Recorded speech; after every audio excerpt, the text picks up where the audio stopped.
الله نحمده ونستعينه ونستغفره ونؤمن به ونتوكل عليه ونعوذ بالله من شرور أنفسنا ومن سيئات أعمالنا من يهده الله فلا مضل له ومن يضلله فلا هادي له وأشهد أن لا إله إلا الله ونشهد أن محمدا عبده ورسوله أما بعد فإن خير الحديث كتاب الله وخير الهدي هدي محمد صلى الله عليه وسلم وشر الأمور محدثاتها وكل محدثة بدعة وكل بدعة ضلالة وكل ضلالة في النار فأعوذ بالله من الشيطان الرجيم بسم الله الرحمن الرحيم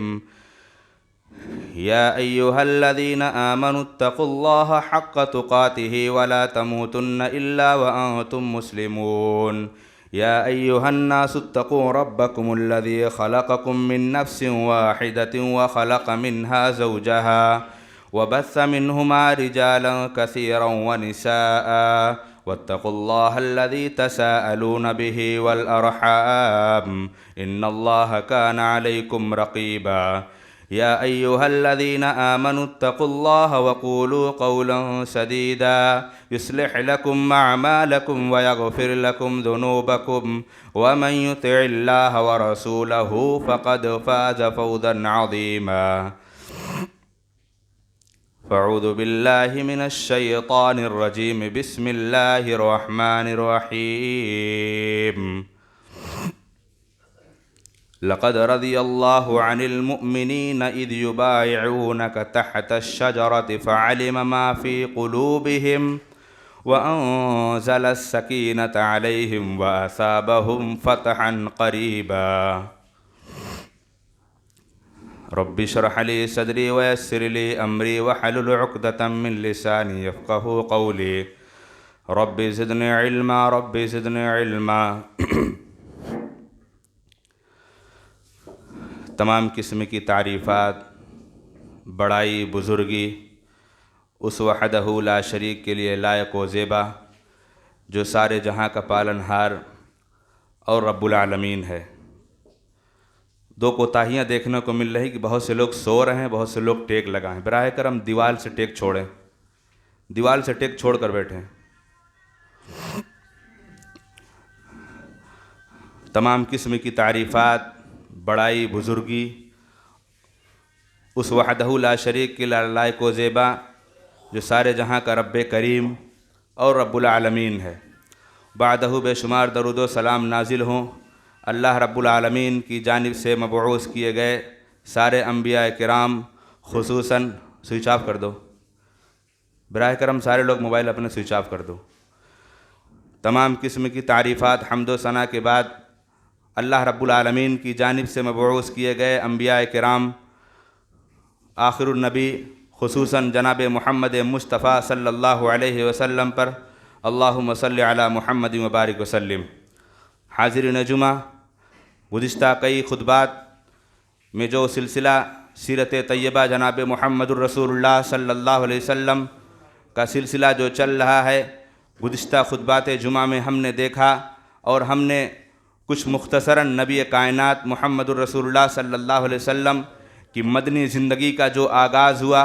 آپ نے مدینہ منورہ پہنچنے سے پہلے آپ نے جو 3 اہم کام کیے، ان 3 اہم کاموں کی آپ کے سامنے اس کی وضاحت کر دی گئی کہ پہلا کام اللہ کے رسول صلی اللہ علیہ وسلم نے اللہ کا گھر بنایا، دوسرا کام جناب محمد الرسول اللہ صلی اللہ علیہ وسلم نے مدینہ منورہ کے اندر رہنے والے اور ان یہودیوں سے جو ان کے لیے میثاق مدینہ رکھی گئی، اور تیسرا کام جو جناب محمد الرسول اللہ صلی اللہ علیہ وسلم نے کروایا، صحابہ کرام کا جو مہاجر صحابہ تھے، ہجرت کرنے والے جو صحابہ تھے، ان کو انصاری صحابی کے درمیان ان کی مصالحت کرائی۔ اب اس کے بعد آج ہم دیکھیں گے کہ نبی کائنات محمد الرسول اللہ صلی اللہ علیہ وسلم کے جب صحابہ مدینہ منورہ میں جب سکونت پا گئے، رہنے لگے، تو ان کو مدینہ منورہ کی آب و ہوا راس نہ آئی۔ ان کو مدینہ منورہ کے اندر جیسا کہ ایک جگہ سے دوسرے جگہ پر جب آدمی منتقل ہوتا ہے تو بسا اوقات وہاں کی آب و ہوا، وہاں کے کھان پان، وہاں کے رہنے والے باشندے لوگ کچھ ایسی جگہ پر کبھی کوئی بیماری کے شکار ہوتے ہیں تو اللہ کے رسول صلی اللہ علیہ وسلم کے صحابہ، آپ کے جانثار صحابہ نے جب مدینہ منورہ ہجرت کرنے کے بعد جب مدینہ پہنچے تو مکہ سے نکل کر جب مدینہ پہنچے تو ان کے اوپر اللہ رب العالمین کی جانب سے آزمائشیں آنا شروع ہو گئیں۔ پہلی آزمائش، یہ آزمائش ان کے اوپر گزری کہ جتنے صحابہ کرام ہجرت کیے تھے، ابو بکر صدیق رضی اللہ تعالیٰ عنہ، بلال حبشی رضی اللہ تعالیٰ عنہ، بے شمار صحابہ کرام بیماری کے شکار ہو گئے، بیمار ہو گئے، اور بیماری کے شکار میں سارے لوگ اللہ رب العالمین سے دعائیں کرتے رہے، اور جناب محمد رسول اللہ صلی اللہ علیہ وسلم بھی بے چین ہونے لگے، کیا ماجرا ہے، کیا بات ہے، اور صحابہ کرام کو مکۃ المکرمہ کی یاد آنے لگی، اور مکۃ المکرمہ کے اندر ان کو یہ بیماری اور ان کو یہ پریشانی نہیں لاحق ہوئی جو مدینہ منورہ میں پہنچنے کے بعد ان کے اوپر جو بیماریاں آئیں۔ اللہ کے رسول صلی اللہ علیہ وسلم نے رب العالمین سے دعائیں کی، جو بہت ہی مشہور اور بہت ہی معروف حدیث ہے۔ نبی کریم صلی اللہ علیہ وسلم نے یہ اللہ رب العالمین سے کہا کہ اے رب العالمین، میرے بابا خلیل اللہ مکہ کے لیے دعا کیے تھے، میں تجھ سے مدینہ کے لیے دعا کرتا ہوں۔ حضرت ابراہیم علیہ السلام نے مکۃ المکرمہ کو امن والا شہر بنانے کی رب العالمین سے دعا کی تھی، اور جناب محمد رسول اللہ صلی اللہ علیہ وسلم نے اس شہر مدینہ کے لیے دعا کرنے کے ساتھ اور آپ نے ایک دعا اور کی تھی۔ آپ صلی اللہ علیہ وسلم نے جو صحابہ کرام مکہ سے ہجرت کر کے مدینہ آئے تھے، مدینہ کی آب و ہوا، مدینہ کی ان کے رہنے کے بعد جب ان کو کچھ ایسی بیماریاں پکڑنے لگی تو ہو سکتا تھا کہ اس جگہ کی وجہ سے ان کے اندر کوئی بدگمانی پیدا ہونے لگے کہ یہ جگہ ہمارے لیے راس نہیں آ رہی ہے، اور پیارے رسول صلی اللہ علیہ وسلم نے اپنے دعائیہ کلمات میں آپ نے یہ بھی فرمایا، اے اللہ میرے صحابہ کے اندر مدینہ منورہ کی محبت کو ڈال دے، اور وہ مدینہ منورہ کی محبت ان کے اندر اس طریقے سے پیوست ہو گئی، اس طریقے سے ان کے دلوں کے اندر بیٹھ گئی کہ جناب محمد رسول اللہ صلی اللہ علیہ وسلم کے ساتھ قدم قدم پر ہر لمحہ ہر موڑ آپ صلی اللہ علیہ وسلم کا ساتھ دینے کے لیے صحابہ کرام تیار ہو گئے۔ اور پھر اللہ رب العالمین نے اس بیماری کو، جو ایک وبا اللہ کے رسول صلی اللہ علیہ وسلم سے پہلے جب آپ مدینہ ہجرت نہیں کیے تھے، صحابہ کرام نے بھی مدینہ ہجرت نہیں کیے تھے، ہر سال ایک وبا آتی تھی، ہر سال ایک بیماری آتی تھی، اور جو سارے کے سارے لوگ پریشان ہوتے تھے۔ اللہ کے رسول صلی اللہ علیہ وسلم نے اپنے خواب میں دیکھا، یا ایک صحابی روایت کرتے ہیں کہ ایک صحابی نے ایک خواب میں دیکھا کہ جب اللہ کے رسول صلی اللہ علیہ وسلم نے دعا کی اللہ رب العالمین سے کہ اللہ اس مدینہ منورہ سے اس وبا کو اللہ رب العالمین تو دور کر دے، اور اس وبا سے مدینہ والے کو تو حفاظت فرما دے، تو اللہ کے رسول صلی اللہ علیہ وسلم نے اپنے خواب کو دنیا والوں کے سامنے بتایا کہ اے دنیا والوں، میں نے دیکھا کہ مدینہ سے ایک دوسری جگہ پر ایک جگہ ہے جس کا نام ہے جحفہ، مدینہ سے نکل کر ایک جگہ ہے جس کا نام ہے جحفہ، اور مدینہ کے اندر سے ایک بڑے بال والی گھنگریلے اور بڑی جسامت کی ایک عورت جو مدینہ منورہ سے نکل رہی ہے اور وہ جحفہ کے مقام پر پہنچتی ہے۔ اس عورت کو اس بیماری اور اس وبا سے تعبیر کیا گیا کہ یہ بیماری مدینہ منورہ سے نکل گئی، اور سارے کے سارے صحابہ کرام مامون و محفوظ ہو گئے۔ یہ ان کے اوپر پہلی آزمائش تھی۔ دوسری آزمائش کیا آئی؟ جب صحابہ کرام مدینہ منورہ پہنچتے ہیں تو ان کے اوپر ایک بڑی آزمائش اللہ کی جانب سے یہ بھی آتی ہے، ان کے گھروں میں ولادت آنا بند ہو گئی، ان کے گھروں میں بچوں کی پیدائش بند ہو گئی، بچے نہیں پیدا ہو رہے ہیں، صحابہ کرام غمگین ہیں، مایوس ہیں۔ اللہ کے رسول صلی اللہ علیہ وسلم تسلیاں انہیں دے رہے ہیں، اور پھر اس کے بعد کافروں کی طرف سے، منافقوں کی طرف سے، مشرکین کی طرف سے کچھ ایسے تانے ملنے لگے کہ اے مدینہ والو، تم مکہ چھوڑ کر آئے ہو اور تم ہمارے معبودوں کو تم برا بھلا کہہ رہے ہو، اس لیے ہمارے معبود تم سے خفا ہیں اور تم کو اولاد نہیں مل رہی ہے۔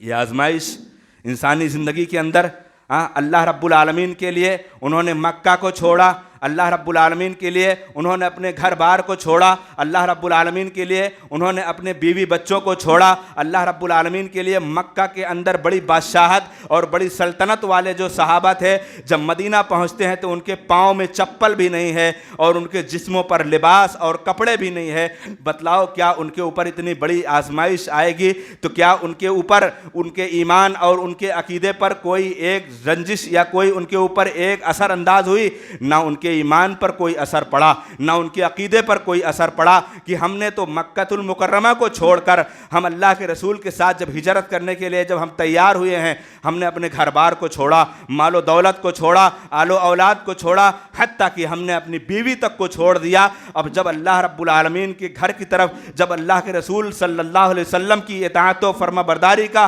جذبہ جب ہم نے طے کر لیا، اے اللہ کے رسول آپ کا ساتھ ہم ہمیشہ دیں گے، آپ کے ساتھ ہمیشہ رہیں گے، تب یہ قربانیاں، یہ آزمائشیں اللہ کے رسول قربان ہیں۔ اس کچھ دنوں کے بعد اللہ کے رسول صلی اللہ علیہ وسلم نے دعا کی، اور آپ صلی اللہ علیہ وسلم نے دعا کے بعد حضرت عبداللہ بن زبیر، جو حضرت زبیر بن عوام رضی اللہ تعالی عنہ کے یہاں مدینہ منورہ کے اندر ہجرت مدینہ کے بعد سب سے پہلے بچے کی جو ولادت ہوتی ہے وہ عبداللہ بن زبیر، حضرت زبیر بن عوام کے گھر میں یہ ولادت ہوتی ہے۔ تو مسلمانوں، جب ہماری زندگی کے اندر کبھی بھی جب حد سے زیادہ جب آزمائشیں، جب مشکلات آتی ہیں، جب ہم ایک پلیٹ فارم کو جس کو ہم نے سمجھ رکھا ہے کہ یہ شاید یہ غلط راستہ ہے، یہ برا راستہ ہے، اور اپنی دنیا کی رنجش میں اور دنیا کے معاملات میں ایک انسان اگر پھنستا ہے اور پھر اپنے اس معاملات کو اللہ کے حوالے کر کے اپنی دنیا کی رنجشوں کو چھوڑ کر اور اللہ رب العالمین کی جانب لگتا ہے، تو یہ ضروری نہیں ہے کہ وہ اللہ رب العالمین فوراً اس کی مدد کرنے لگے،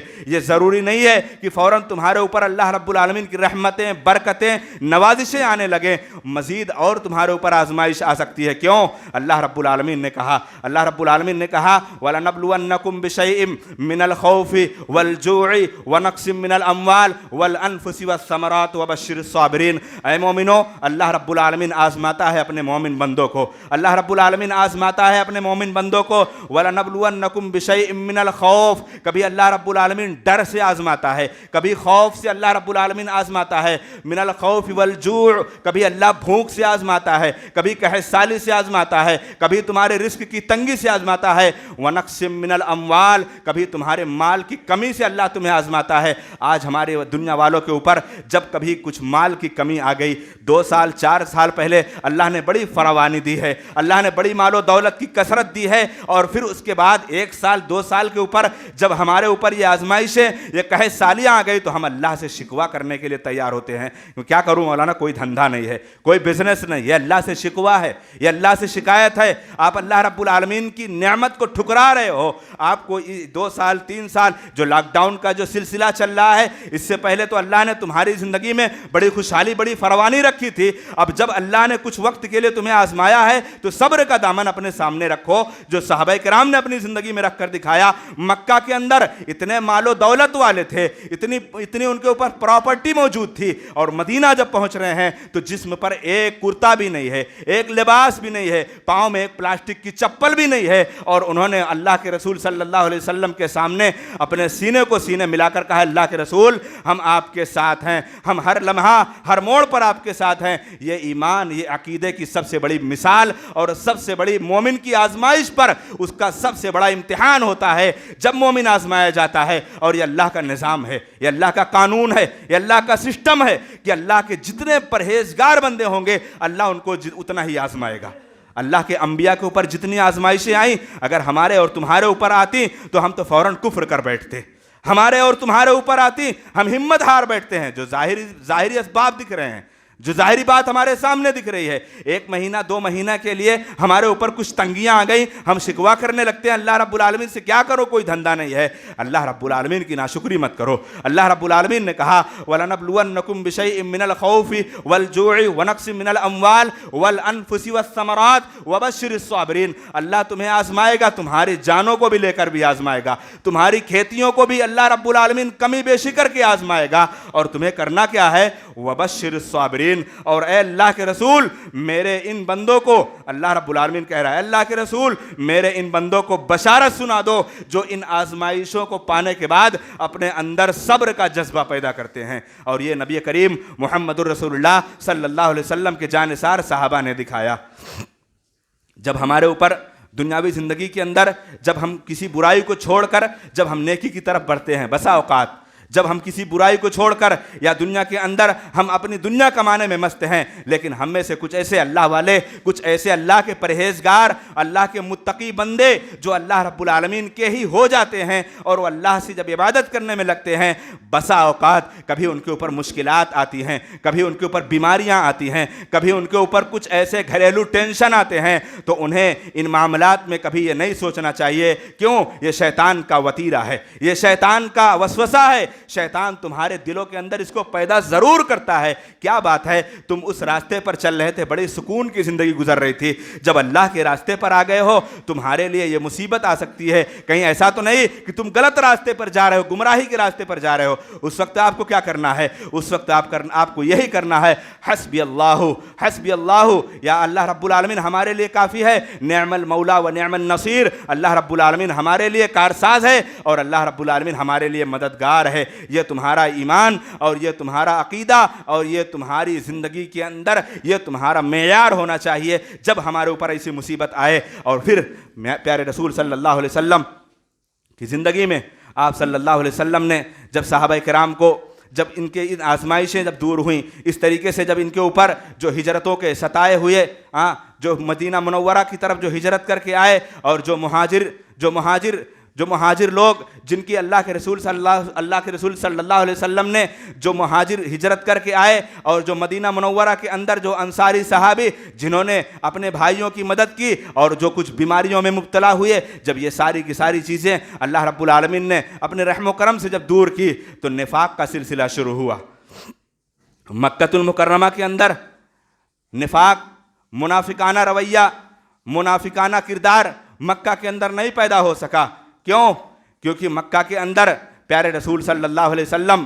کا حریف، نبی کریم صلی اللہ علیہ وسلم کا دشمن، نبی کریم صلی اللہ علیہ وسلم سے خلاف ورزی کرنے والے وہ مشرکین مکہ، وہ کفار مکہ تھے جو کھلم کھلا آپ سے بغاوت کرنے پر انہوں نے اعلان کیا تھا۔ اور مدینہ منورہ کے اندر تو آپ صلی اللہ علیہ وسلم کا کئی لوگوں سے مکالمہ ہے۔ مدینہ منورہ کے اندر یہودی ایک طرف، مدینہ منورہ کے اندر آپ صلی اللہ علیہ وسلم کے اوپر یہ آزمائشیں اور یہ مشکلات جس طریقے سے بڑھی ہیں، مدینہ منورہ کے اندر یہودیوں سے ایک طرف نمٹنا ہے اور منافقوں سے ایک طرف نمٹنا ہے، اور اللہ کے رسول صلی اللہ علیہ وسلم کو جو انکار کرنے والے کافر سے، مشرک سے، ان سے الگ نپٹنا ہے۔ تین جماعتیں، تین لوگوں سے جب نپٹنا ہے تو وہاں پر اللہ کے رسول صلی اللہ علیہ وسلم کو کیا کرنا ہے؟ منافقوں کا معاملہ کیسے شروع ہوا؟ نفاق کیسے پیدا ہوا؟ نفاق اس طریقے سے پیدا ہوا جو مدینہ منورہ کے اندر عبداللہ بن ابی بن سلول، یہ اس کو آگے چل کر رئیس المنافقین یعنی منافقوں کا سردار قرار دیا گیا۔ معاملہ کیسے پیش آیا؟ مدینہ منورہ کے اندر جیسا کہ ہم نے گزشتہ خطبات میں اس سے پہلے ہم نے ذکر کیا ہے کہ دو قبیلے تھے، قبیلہ اوس اور قبیلہ خزرج۔ مدینہ منورہ کے اندر دو بڑے مشہور قبیلے تھے، قبیلہ اوس اور قبیلہ خزرج۔ قبیلہ اوس اور قبیلہ خزرج میں ہمیشہ جنگیں ہوا کرتی تھی، یہ ہمیشہ لڑا کرتے تھے، قدم قدم پر لڑائی، بات بات پر جھگڑے، جگہ جگہ پر فتنہ فساد کرنے کو تیار ہوتے تھے۔ لیکن اللہ نے ان کے اندر پتہ نہیں کیا ایسی چیز ڈالی، انہوں نے کہا کہ چلو ہم کسی ایک اچھے آدمی کو ہم پکڑ کر ہم اس کو اپنے سامنے بیٹھا کر اور ہم اس سے اپنے معاملات کو صلح کراتے ہیں اور ہم ایک ساتھ بیٹھ کر رہیں گے اور پھر ہم اس کے لیے تاج بنائیں گے۔ معاملہ کس کے لیے پیش آیا؟ اس کو انتخاب کیا گیا عبداللہ بن ابی سلول کا، اس کا انتخاب کیا گیا۔ لیکن جب وہ لوگ مکہ المکرمہ سے جب لوٹ کر نبی کریم صلی اللہ علیہ وسلم سے ملاقات ان لوگوں کی ہوئی تو ان لوگوں نے اپنے اندر یہ خوشی محسوس کی کہ اللہ رب العالمین ہم تو اپنے درمیان ایک ایسے انسان کو عادل، ایک ایسے انسان کو فیصلہ کرنے والے ہم اس کو تصور کر رہے تھے، ہمیں تو اللہ کے رسول صلی اللہ علیہ وسلم کی شکل میں ایک ایسا انسان ملا ہے جو ہمارے لیے رہنمائی کرنے والا ہے اور ہماری لڑائیاں، ہماری خانہ جنگیاں اور ہمارے گھریلو کے اندر جتنے برے کام ہو رہے ہیں ان سارے کے سارے کاموں کو مٹانے والا اللہ نے رسول کی شکل میں محمد الرسول اللہ صلی اللہ علیہ وسلم کو عطا کر دیا۔ چنانچہ وہ قبیلے والے جو اپنا جو تاج بنائے تھے، جو سر کا تاج بنائے تھے، وہ تاج جناب محمد الرسول اللہ صلی اللہ علیہ وسلم کو پہنا دیا گیا۔ جب اللہ کے رسول صلی اللہ علیہ وسلم کو پہنا دیا گیا، یہاں سے عبداللہ بن ابی سلول رئیس المنافقین، اس کے لیے جلن پیدا ہوئی، اس کے لیے تڑپ پیدا ہوئی اور اس نے اپنے دل کے اندر ٹھان لیا کہ محمد صلی اللہ علیہ وسلم آئے اور ہمارا سر کا تاج چلا گیا، محمد صلی اللہ علیہ وسلم آئے ہمارا عہدہ منصب چلا گیا، محمد صلی اللہ علیہ وسلم آئے ہماری کرسی چلی گئی، ہماری عزت چلی گئی، ہماری شہرت چلی گئی۔ اور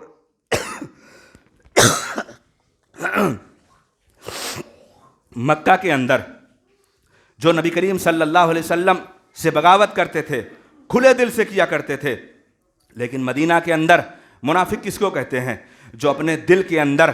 کفر نفاق کو چھپا کر اور اپنی زبان پر کہے کہ ہم اللہ رب العالمین کو مانتے ہیں، اللہ کے رسول کو مانتے ہیں۔ اسی لیے اللہ رب العالمین نے منافقوں سے اللہ کے رسول صلی اللہ علیہ وسلم کو آگاہ کیا۔ اللہ کے رسول صلی اللہ علیہ وسلم کو اللہ رب العالمین نے کہا اذا جاءك المنافقون قالوا نشهد انك لرسول الله والله يعلم انك لرسوله۔ اللہ کے رسول صلی اللہ علیہ وسلم کو اللہ رب العالمین نے بتایا کہ اللہ کے رسول، یہ منافق جو آپ کے پاس آتے ہیں کہ آپ اللہ کے رسول ہیں، ایسا نہیں ہے، یہ آپ کے پاس آتے ہیں اپنی مطلب کو لے کر، اور جب یہ آپ کے پاس جاتے ہیں، جب آپ کے پاس سے ہٹ کر جب آپ کے دشمنوں کے پاس جاتے ہیں کہ نہ ہم ان کے ساتھ نہیں ہیں، ہم تو تمہارے ساتھ ہیں، ہم تو محض ان کے لیے اپنے فائدے کی بنیاد پر گئے تھے۔ تو منافقوں کا کردار، منافقوں کا کیریکٹر یہ ہوتا ہے کہ اپنے دل کے اندر بغض، کینہ، کپٹ، حسد، تکبر، انانیت لے کر بیٹھتا ہے، اور جس کے دل کے اندر بغض اور کینہ، کپٹ، اور آج ہمارے سماج کے اندر بھی منافق پائے جاتے ہیں۔ میرے بھائیو، حقیقت ہے آج ہمارے سماج کے اندر بھی منافق پائے جاتے ہیں، پانچوں وقت کے نمازی ہی کیوں نہ ہوں، زندگی میں انہوں نے حج بھی کیوں نہ کیے ہوں، اور ہمیشہ اپنی زندگی میں روزے کیوں نہ رکھتے ہوں، اللہ کی راہ میں بے انتہا مال کو انہوں کیوں نہ خرچ کرتے ہوں۔ منافقوں کی نشانی کیا ہے؟ منافقوں کی نشانی ایک موقع پر اللہ کے رسول صلی اللہ علیہ وسلم نے 3 بتائی، اور ایک موقع پر اللہ کے رسول صلی اللہ علیہ وسلم نے دوسری روایت میں 4 بتائی۔ اذا حدث کذب، جب بات کرے گا تو جھوٹ بولے گا۔ بتاؤ کیا ہم بات کرتے وقت کبھی ہم ہمیشہ سچ بولتے ہیں؟ ہمیشہ سچ بولتے ہیں؟ منافق کی نشانی ہے۔ اللہ کے رسول صلی اللہ علیہ وسلم نے بتلایا کہ منافق کی نشانی ہے، اور ان منافق کی نشانی میں ہم اپنے آپ کو تولیں اور ہم جانچیں کہ کیا ہمارے اندر بھی یہ برائیاں پائی جاتی ہیں کہ نہیں۔ اللہ کے رسول صلی اللہ علیہ وسلم نے کہا جب بات کرے گا تو جھوٹ بولے گا، جب بات کرے گا تو جھوٹ بولے گا، اور جب امانت رکھی جائے گی تو خیانت کرے گا، اور جب اس سے وعدہ کیا جائے گا تو وعدہ خلافی کرے گا، اور جب لڑائی جھگڑا کرے گا تو گالیاں دے گا۔ بتاؤ کیا یہ چیزیں ہمارے اندر ہیں کہ نہیں ہیں؟ یہ چیزیں ہمارے اندر ہیں کہ نہیں ہیں؟ جب بھی اگر مسجد کے باہر، حتیٰ کہ مسجد کے اندر بھی بسا اوقات ہم اگر دیکھا جائے جو لوگ بحث و تکرار میں جب حد سے زیادہ بڑھتے ہیں تو گالیاں ان کی زبان سے فوراً نکلتی ہیں۔ اچھے نمازیوں کو ہم نے دیکھا ہے جو صف اول کے نمازی ہیں، باہر جب ان کی کلام ہوتی ہے، آپس میں باتیں چیتیں ہوتی ہیں، فوراً ان کے منہ سے ماں بہن کی گالیاں نکلتی ہیں۔ گالی دینا کس کا کام ہے؟ مومن کا کام نہیں ہے۔ مومن گالی نہیں دیتا، گالی منافق دیتا ہے۔ اور اگر اپنے اندر نفاق کو ختم کرنا ہے تو سب سے پہلے یہ 4 چیزوں کو چھوڑنا پڑے گا۔ یہ 4 چیزوں کو چھوڑنا پڑے گا۔ بات کرو تو صداقت والی کرو، سچائی والی بات کرو، جھوٹ والی بات مت کرو، امانت رکھی جائے تو امانت عطا کرو، اور اگر جب کبھی کسی سے لڑائی جھگڑا ہو جائے تو گالیاں مت دو، اور اگر کبھی کسی سے وعدہ کرو تو وعدہ پورا کرو، وعدہ خلافی مت کرو۔ کیوں؟ ان اللہ لا یخلف المیعاد، اللہ رب العالمین جب وعدہ خلافی کرنے والے کو پسند نہیں کرتا، اللہ خود اپنے وعدے کو مکمل ادا کرتا ہے، تو ہم کون ہوتے ہیں کہ جو وعدہ خلافی کر کے ہم وعدہ کر کے وعدہ خلافی کر جائیں؟ تو یہ جناب محمد الرسول اللہ صلی اللہ علیہ وسلم نے 4 نشانیاں بتلائیں منافق کی۔ اب بتلاؤ اگر ان منافق کی نشانیوں میں اگر ہم اپنے آپ کو، اپنی زندگی کو ہم پاک کرتے ہیں تو یہ جناب محمد الرسول اللہ صلی اللہ علیہ وسلم کی سیرت طیبہ ہمارے لیے کارآمد ہے اور ہمارے لیے مفید ہے۔ تب تو ہم اللہ کے رسول صلی اللہ علیہ وسلم کے سچے پکے محب اور سچے پکے مطیع و فرما بردار ہیں، اور اگر ایسا نہیں تو مسلمانوں پھر ہمیں اپنے نفس کا جائزہ لینا پڑے گا، ہمیں اپنے دل کا جنازہ پڑھنا پڑے گا کہ ہم نے کس طریقے سے اپنے آپ کو محمد الرسول اللہ صلی اللہ علیہ وسلم کا مطیع و فرما بردار ہونے کا ہم نے دعویٰ کیا ہے۔ اب بتلاؤ مسلمانوں، نبی کریم صلی اللہ علیہ وسلم کی مدنی زندگی، آگے چلتے ہیں۔ آپ صلی اللہ علیہ وسلم نے جب دیکھا کہ مدینہ کے اندر جب اقتدار حاصل ہو گیا، نبی کریم صلی اللہ علیہ وسلم کے بے شمار صحابہ اکٹھا ہو گئے، تو اللہ کے رسول صلی اللہ علیہ وسلم نے انتقام لینا چاہا۔ آپ صلی اللہ علیہ وسلم نے انتقام لینا چاہا، اور آپ نے اعلان کیا کہ ناحق کسی پر ظلم نہیں ہوگا، ناحق کسی کو قتل نہیں کیا جائے گا۔ جو آج دنیا والوں نے جناب محمد الرسول اللہ صلی اللہ علیہ وسلم کو ٹیررزم اور دہشت گردی کی تعلیم پھیلانے والوں کا جو ٹائٹل دے کر جو دنیا والے بیان کرتے ہیں، رب کعبہ کی قسم اگر میرے نبی محمد الرسول اللہ صلی اللہ علیہ وسلم کے جنگی معاملات کو بھی اگر پڑھ لیں گے اور اپنے سچی آنکھوں سے اگر وہ پڑھ لیں گے، اللہ کی قسم وہ کبھی زندگی میں اللہ کے رسول صلی اللہ علیہ وسلم کو دہشت گرد کہہ ہی نہیں سکتے۔ کیوں؟ کیونکہ میرے نبی نے جنگ کے اندر بھی وہ معیار اور وہ کردار عطا کیا ہے جو کبھی کسی پر ظلم نہیں ہوا، اور اللہ رب العالمین نے قرآن مجید میں خود کہا ہے لا ينهاكم الله عن الذين لم يقاتلوكم في الدين ولم يخرجوكم من دياركم وان تبروهم وتقسطوا اليهم ان الله يحب المقسطين۔ اللہ کے رسول صلی اللہ علیہ وسلم کو اللہ نے کہا کہ اے اللہ کے رسول، آپ ان غیر مسلموں اور ان کافروں سے آپ کا قتال نہیں ہے جو آپ کے لیے کبھی روڑا نہیں بنتے، جو آپ کے لیے کبھی مصیبت نہیں بنتے، نہ آپ کے لیے، نہ آپ کے صحابہ کے لیے، نہ آپ کے دین کے لیے، نہ آپ کے کلمے کی بلندی کے لیے، نہ آپ کی شریعت کے لیے، نہ آپ کے قرآن کے لیے۔ اگر کبھی انہوں نے بغاوت نہیں کی تو اے اللہ کے رسول آپ ان سے جنگ مت کرنا، اور ان سے کرنا ہے جو لوگ ظلم پر حد سے زیادہ بڑھتے ہیں، جو لوگ آپ کی دین کی خلاف ورزی کرتے ہیں، جو لوگ آپ کو تکلیف پہنچاتے ہیں۔ علامہ ابن قیم رحمۃ اللہ علیہ نے کہا جہاد ہر جگہ نہیں لازم ہوتا۔ جہاد کا مقصد کیا ہے؟ جہاد کا مقصد مار پیٹ نہیں ہے، جہاد کا مقصد سیدھے الفاظ میں جہاد کا مقصد یہ ہے کہ اللہ کے کلمے کی بلندی کے لیے جو رکاوٹیں سامنے پیدا ہو رہی ہیں، ان رکاوٹوں کو اس راستے سے ہٹانے کا نام جہاد ہے۔ جہاد ناحق کسی کا قتل کرنا اور کسی مارنے کا نام جہاد نہیں ہے، اور یہی میرے نبی محمد الرسول اللہ صلی اللہ علیہ وسلم نے جہاد کا معنی بتایا۔ اور جہاد سب سے بڑا مجاہد معلوم ہے کون سا ہے؟ معلوم ہے اللہ کے رسول نے کہا میری امت کا سب سے بڑا مجاہد کون ہے؟ امت محمدیہ کا سب سے بڑا مجاہد وہ ہے جو اپنے آپ کو گناہوں سے بچا لے، جو اپنے آپ کو اللہ کی نافرمانیوں سے بچا لے، جو اپنے آپ کو اللہ کے قرآن پر، اللہ کے رسول صلی اللہ علیہ وسلم کے فرمان پر اپنی زندگی گزارنے والا بن جائے۔ وَنَهَا النَّفْسَ عَنِ الْهَوَىٰ فَإِنَّ الْجَنَّةَ هِيَ الْمَأْوَىٰ۔ نفس سے جہاد کرنا سب سے بڑا مجاہد ہے، اپنے نفس سے جہاد کرنے والا سب سے بڑا مجاہد ہے۔ اور اپنے نفس سے جہاد نہ کر کے دنیا والوں سے جہاد کرے اور خود گناہوں کا انبار نہیں، گناہوں کا ذخیرہ لے کر بیٹھے تو ایسا مجاہد نہیں ہے، وہ صرف اللہ رب العالمین کے راہ میں دکھاوے والا ہوگا۔ جیسا کہ نبی کریم صلی اللہ علیہ وسلم کے سامنے ایک شخص آیا اور وہ اللہ کے رسول صلی اللہ علیہ وسلم سے بیعت کر کے وہ آگے بڑھتا گیا اور کفار کی صفوں میں گھس کر ان کی لاشیں بچھاتا چلا گیا۔ صحابہ کرام نے کہا یہ تو جنتی ہیں، یہ تو جنتی ہیں۔ اللہ کے رسول نے کہا نہیں، ہوا فی النار، وہ جہنمی ہیں۔ صحابہ کرام پیچھے لگ گئے ان کے کہ اللہ کے رسول نے جب ان کو جہنمی کہا ہے تو آخر کچھ نہ کچھ بات ہے۔ وہ کافروں کی صفوں میں کافروں کی لاشیں بچھاتے چلے گئے، لیکن تنہائی میں جب آخر میں جب پہنچتے ہیں تو ان کے جسموں پر جتنے زخم لگے تھے، اپنے جسموں پر زخم کے تاب کو نہ برداشت کر کے وہ اپنے آپ کو اس خنجر پر، اس تیر پر ڈال کر وہ اپنے آپ کو خودکشی کر لیتے ہیں۔ اور خودکشی کرنے والا یہ پتہ ہی ہے کہ وہ جہنم میں جائے گا، خودکشی کرنے والا پتہ ہی ہے کہ وہ جہنم میں جائے گا۔ تو بتلاؤ مسلمانوں، کیا ہماری زندگی کے اندر نبی کریم محمد رسول اللہ صلی اللہ علیہ وسلم کے بتلائے ہوئے جہاد سے کیا وہ جہاد ہماری زندگی کے اندر پایا جاتا ہے؟ معاملہ آتا ہے اللہ کے رسول صلی اللہ علیہ وسلم کا، جب آپ صلی اللہ علیہ وسلم کو پتہ چلتا ہے مدینہ منورہ کے اندر کہ مکہ سے ایک قافلہ نکلا ہے، کاروباری والا قافلہ، تجارت والا، بزنس والا قافلہ نکلا ہے جو مکہ سے نکل کر سیریا جا رہا ہے۔ اللہ کے رسول صلی اللہ علیہ وسلم کا آپ کا یہ اپنا کردار تھا، یہ آپ کا اپنا کیریکٹر تھا کہ جب آپ مدینہ منورہ پہنچے ہیں تو آپ نے مدینہ کے جو ارد گرد جو غیر مسلم قبیلے تھے آپ نے ان سے معاہدہ کیا، آپ نے ان سے بات چیتیں کی۔ آپ صلی اللہ علیہ وسلم کو وہی لوگ، غیر مسلم لوگ آ کر آپ صلی اللہ علیہ وسلم کو خبر دیتے تھے باہر کی سازشوں کی اور باہر کی کفار مکہ کی پروپیگنڈا کی۔ کفار مکہ کو یہ باتیں ہضم نہ ہوئی، ان کو یہ باتیں ہضم نہ ہوئی کہ تم مکہ سے چھوڑ کر مدینہ تو چلے آئے ہو، ہم مدینہ میں بھی تمہیں ستائیں گے، مدینہ میں بھی تمہیں نہیں چھوڑیں گے۔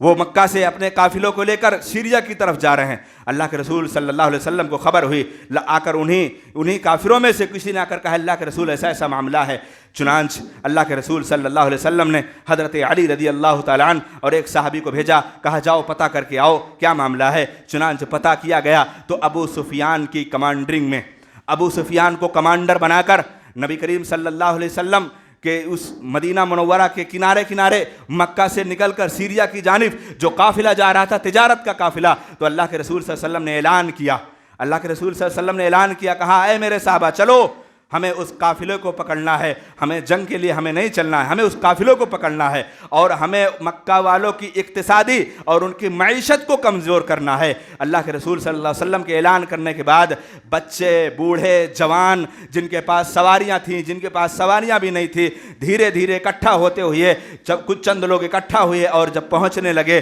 تو ابو سفیان بہت چالاک آدمی،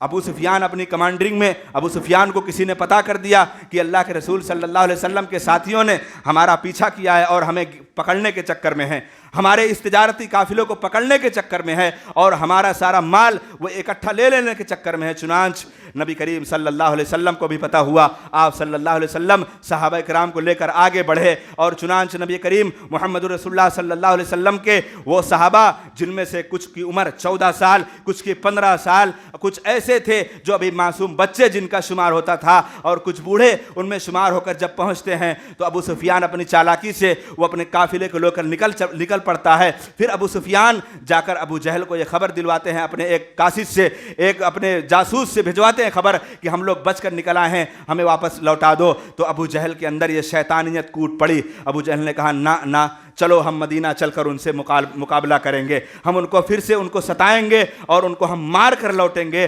چنانچہ اپنے وہ 1000 لشکر کو لے کر وہ حاضر ہوتا ہے، اور یہ نبی کریم محمد رسول اللہ صلی اللہ علیہ وسلم کی آپ کی دانش مندی، یہ آپ صلی اللہ علیہ وسلم کا جنگی شعور، یہ آپ کا معیار تھا کہ آپ صلی اللہ علیہ وسلم نے اس ابو جہل کے لشکر سے 2 جاسوسوں کو پکڑوا لائے۔ ابو جہل کے لشکر سے 2 جاسوسوں کو پکڑوا کر لایا گیا، ان سے پوچھا گیا کہ بتاؤ تمہارے لشکر میں کتنے لوگ ہیں؟ انہوں نے کہا ہمیں تو نہیں پتا، وہ پانی بھرنے آئے تھے، ان کو پکڑ لیا گیا۔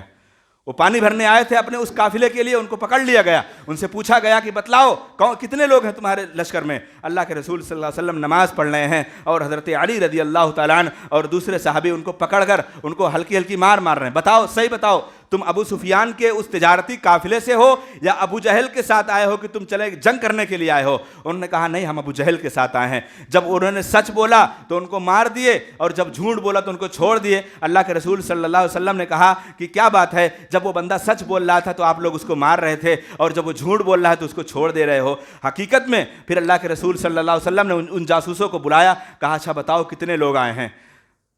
تو انہوں نے کہا کہ ہمیں تعداد، ہمیں گنتی تو نہیں پتا، لیکن ہاں اتنا پتا ہے۔ اللہ کے رسول صلی اللہ علیہ وسلم نے کہا کہ بتاؤ کیا پتا ہے؟ انہوں نے کہا کہ ہمارے لیے جو کھانے کا انتظام کیا جاتا ہے، ایک دن میں 9 اونٹ یا 10 اونٹ ذبح کیے جاتے ہیں، ایک دن میں یا 9 اونٹ یا 10 اونٹ ذبح کیے جاتے ہیں۔ تو نبی کریم صلی اللہ علیہ وسلم کی آپ کی دانش مندی، یہ آپ کی عقلی شعور۔ اب بتلاؤ، یہاں سے ان لوگوں کے منہ پر بھی تماچا ہے جو جناب محمد رسول اللہ صلی اللہ علیہ وسلم کو عالم الغیب کہتے ہیں۔ اگر آپ کو علم غیب ہوتا تو آپ ان جاسوسوں کیوں پوچھتے؟ آپ ان جاسوسوں سے کیوں پوچھتے کہ ابو جہل کے ساتھ کتنے لوگ آئے ہیں؟ آپ کو پتا ہو ہی جاتا کہ تقریباً 1000 لوگ آئے ہیں۔ جب ان دونوں جاسوسوں نے بتایا کہ کبھی ہم 9 اونٹ ذبح کیے جاتے ہیں، کبھی 10 اونٹ ذبح کیے جاتے ہیں، تب اللہ کے رسول صلی اللہ علیہ وسلم نے اپنے لسان مقدس سے فرمایا کہ اب مجھے اندازہ لگ گیا شاید وہ 900 سے لے کر 1000 کے درمیان ہیں، اور واقعی میں یہی تعداد تھی، واقعی میں یہی تعداد تھی۔ اور مسلمانوں کی کتنی تعداد تھی؟ 313۔ ان میں کچھ بوڑھے بھی، کچھ بچے بھی، کسی کے پاس سواری ہے تو کسی کے پاس زینہ نہیں ہے، اور کسی کے پاس تلوار ہے تو کسی کے پاس زرہ نہیں ہے، کسی کے پاس زرہ ہے تو کسی کے پاس ٹوپی نہیں ہے، کسی کے پاس ٹوپی ہے کسی کے پاس لوہے کا لباس نہیں ہے۔ یہ نبی کریم صلی اللہ علیہ وسلم کے وہ جانثار صحابہ کی یہ کیفیت تھی۔ اب اللہ کے رسول صلی اللہ علیہ وسلم کو پتہ چل گیا اب دوسرے دن جنگ بدر ہونی ہے۔ جنگ بدر سے پہلے اور چھوٹی چھوٹی جنگیں ہو چکی تھیں، تقریباً 7 یا 8 جنگیں ہو چکی تھی، لیکن جو ایک معرکہ، جو حق و باطل کی لڑائی ہوئی، جو حق اور باطل کو الگ کر دینے والی جو معرکہ ہوئی، وہ جنگ بدر ہوئی، جو نبی کریم صلی اللہ علیہ وسلم کی آپ کی کمانڈنگ میں ہوئی۔ کس طریقے سے پیش آئی، اس کے پس منظر میں مختصراً بات یہی ہے کہ اللہ کے رسول صلی اللہ علیہ وسلم ایک دن آپ صلی اللہ علیہ وسلم نے جب پتہ چلا کہ اب کل صبح جنگ بدر ہونی ہے، آپ صلی اللہ علیہ وسلم کی رات کی بے چینی، آپ کی رات کی اس طریقے سے پریشانی، آپ کی رات کی اس طریقے سے الجھنیں بڑی ہوئی تھی، اللہ کے رسول صلی اللہ علیہ وسلم دعائیں کر رہے تھے۔ آپ صلی اللہ علیہ وسلم میدان سے ہٹ کر ایک کونے میں آپ صلی اللہ علیہ وسلم دعائیں کرتے ہوئے اللہ رب العالمین سے دعا کر رہے تھے، اے اللہ، اللہم ان تہلک ہذہ العصابہ فلم تعبد فی الارض ابدا۔ اللہ کے رسول کا یہ جملہ، یہ نبی کریم صلی اللہ علیہ وسلم کا جملہ کتنا عظیم جملہ تھا۔ اللہ کے رسول صلی اللہ علیہ وسلم نے کہا کہ اے اللہ، اگر یہ آج کے دن ایک چھوٹی سی جماعت اگر یہ ہلاک کر دی گئی تو اے اللہ رب العالمین اس روئے زمین پر تیری عبادت کرنے والا کبھی کوئی بندہ نہیں ہوگا۔ اللہ کے رسول صلی اللہ علیہ وسلم دعا کرتے رہے، روتے رہے۔ اتنے میں اللہ کے رسول صلی اللہ علیہ وسلم کے ساتھ ابو بکر صدیق رضی اللہ تعالیٰ عنہ آئے۔ دیکھیے دوستی کیا ہوتی ہے، قرابت محبت کیا ہوتی ہے۔ دوست دنیا میں ہو تو ابو بکر صدیق رضی اللہ تعالیٰ عنہ جیسا ہو،